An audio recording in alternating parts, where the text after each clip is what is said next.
कि नारी के मुख से अगर एक बार निकल जाए कि मेरी जिंदगी तुमसे विवाह कर कर बेकार हो गई, उस समय नारी का साथित्व समाप्त हो जाता है। इसलिए माताओं, आपसे निवेदन है, जिंदगी में सारी लड़ाई लड़ना, सब कुछ बोलना, पर अपने पति से यह मत कहना कि तुमसे विवाह कर कर मेरी जिंदगी बेकार हो गई, क्योंकि विवाह तुमने किया है पर भाग्य उसने लिखा है। भाग्य लिखने वाला वो है। और आपसे फिर निवेदन करूंगा, राम मंदिर जाओ, कृष्ण मंदिर जाओ, शिव मंदिर जाओ, भवानी के मंदिर जाओ, तुम्हारे 33 कोटि देवताओं के मंदिर चले जाओ, गणेश जी के मंदिर जाओ, तुम्हारी मर्जी पड़े उस देवता के मंदिर जाना, कोई तुम्हारा भाग्य नहीं बदल सकता। जो तुम्हारी किस्मत में लिखा है वो तुमको भोगना पड़ेगा। तो बदलेगा कौन? तो उसका भी प्रमाण हमारे यहाँ शिव महापुराण कहती है। एक पारो नाम की विधवा, क्या नाम है उसका? नाम पारो। विधवा है, पति नहीं है, एक बेटा है, और विधवा श्री शिवाय नमस्तुभ्यं, उसका श्री शिवाय पति मर गया, नमस्तुभ्यं। वो गर्भावस्था में बेटा रह गया और पति चले गए। पारो बड़ी दुखी थी, भगवान का भजन करती बहुत, घर में कुछ भी नहीं था, जो व्यापारी जो धन था उसके पति का वो सब लोग खा गए। जब जैसे व्यक्ति जब तक जीवित है तब तक संसार उसका है, जैसे ही वो गया उसका सारा धन भी उसके साथ चला गया। व्यापार धन रो पारो, आंखों से अश्रु बहता है, नैनों से जल बहता है, नैनों से बिंदु बहता है, और पारो की आंखों से जब आंसू बह रहा है, अश्रु निकल रहा है, जल बह रहा है। बेटे को जन्म दिया, उसने सोचा अपनी जिंदगी तो बेकार हो गई, पर बेटा जन्म लिया तो इसका नाम अच्छा रख दूं तो हो सकता है भाग्य आगे अच्छा हो। तो उसने उसका नाम भाग्य सिंह रख दिया। क्या नाम रखा? भाग्य सिंह। भाग्य अच्छा रहेगा इसका, तो हो सकता है कुछ अच्छा कर ले। पर बेटे की भी किस्मत इतनी प्रबल नहीं। माँ जगह जगह बर्तन मांझ कर काम कर कर बच्चे का पालन कर ली, बच्चा थोड़ा बड़ा हो। माँ, मेरे सारे मित्र सेठ हैं, मेरा ही किस्मत, मेरा ही भाग्य ऐसा क्यों है? मेरी ही किस्मत ऐसी क्यों है? ऐसा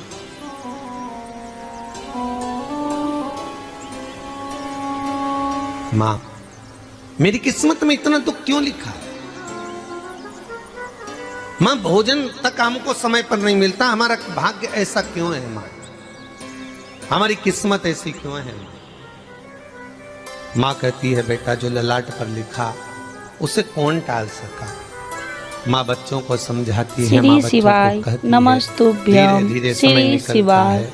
नमस्तुभ्यं। एक बार बता माँ, तू कहती है कि सब भगवान ने लिखा है भाग्य में, तो भगवान का मिलेगा मुझे बता दे। माँ बोलती है, ऐसी कोई जगह नहीं जहाँ भगवान नहीं। वन में मिलेगा? हाँ मिलेगा।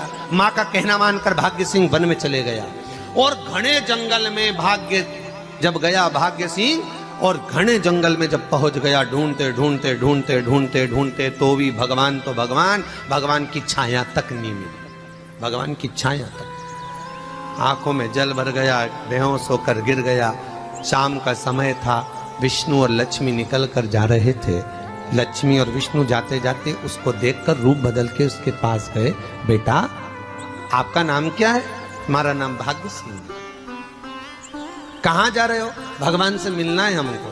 क्या काम है तुम्हें भगवान से? भगवान से पूछना है कि मेरी किस्मत ऐसी क्यों बनाई, मेरी किस्मत में गरीबी क्यों लिखी, मेरे भाग्य में इतना दुख क्यों लिखा। मुझे भगवान से पूछना है कि मेरी किस्मत ऐसी क्यों बनाई, मेरी किस्मत में इतना दुख क्यों लिखा।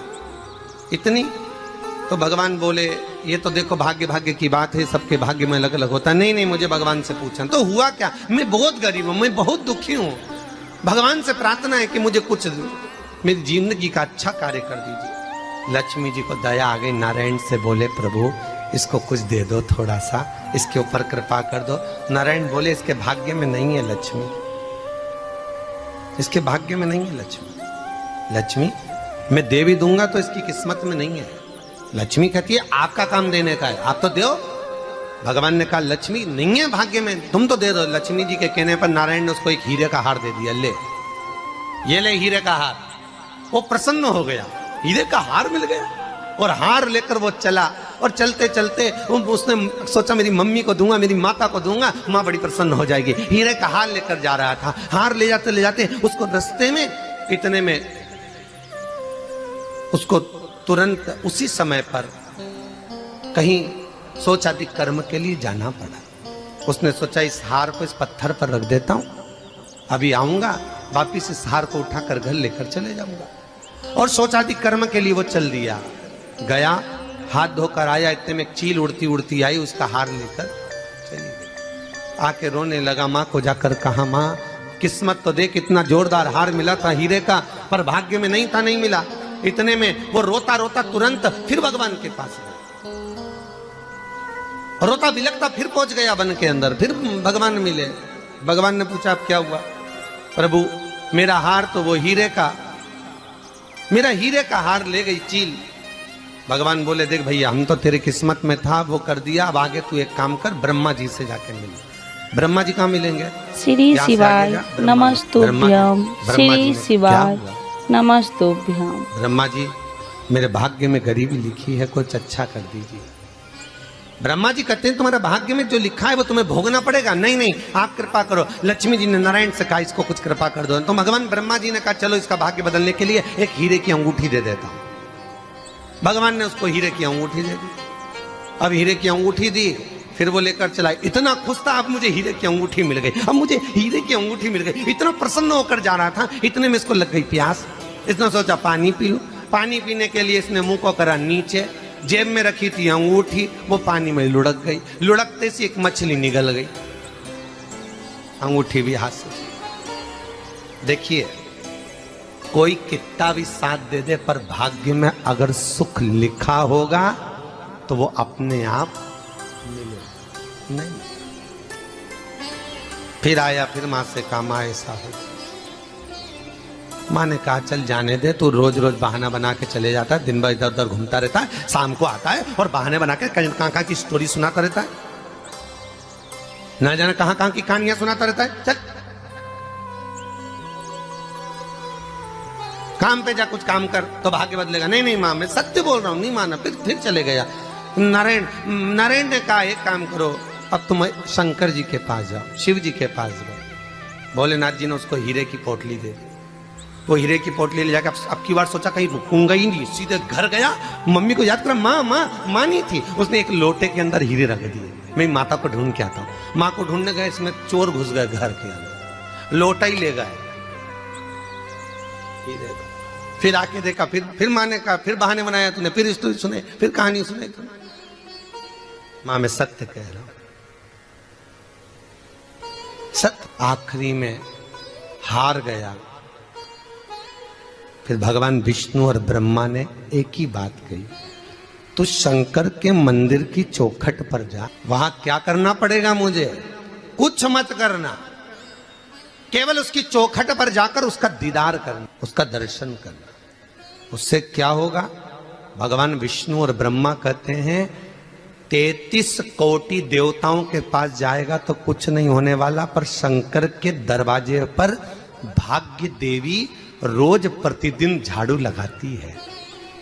कौन झाड़ू लगाती है? भाग्य देवी।